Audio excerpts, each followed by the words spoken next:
படம் நல்லா இருந்துச்சு. இது உண்மை யதார்த்தத்தை வந்து ஏற்கனவே இங்கே நடந்த நிகழ்வை பற்றி பேசக்கூடிய படமாக இருக்குது.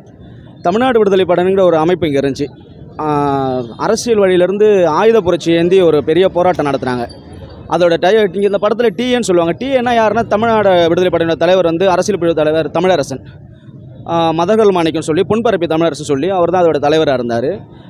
மாறன், தடா நல்லரசு, ஆலப்பக்கம் தடா முருகேசன், நெல்லிகுப்பம் ரமேஷ் போன்ற ஏகப்பட்ட தலைவர்கள்,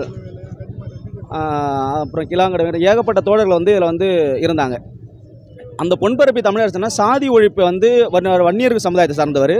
சாதி ஒழிப்பை வந்து அவர் தான் முன்னிறுத்தி பேசுகிறார். அந்த சாதி ஒழிப்பு இங்கே இருக்கிற ஏகாதிபத்திய பண்ணையாட்கள், தஞ்சாவூரில் கீழவெண்மணி படுகொலை, இதுமாரி நிறைய ஆதிக்கத்துக்கு எதிராக நின்று ஒரு பெரிய போராட்டம் பண்ணுறாங்க. அந்த போராட்டம் ஆயுத புரட்சியை எடுத்து தான் ஆயுதம் ஏந்தி துப்பாக்கி ஏந்தி போராடுறாங்க. இங்கே குளஞ்சாவடி காவல் நிலையம், புத்தூர் காவல் நிலையம், இதுமாரி நிறைய வழக்கு இருக்குது. இந்த வழக்கு நிறைய அது கதை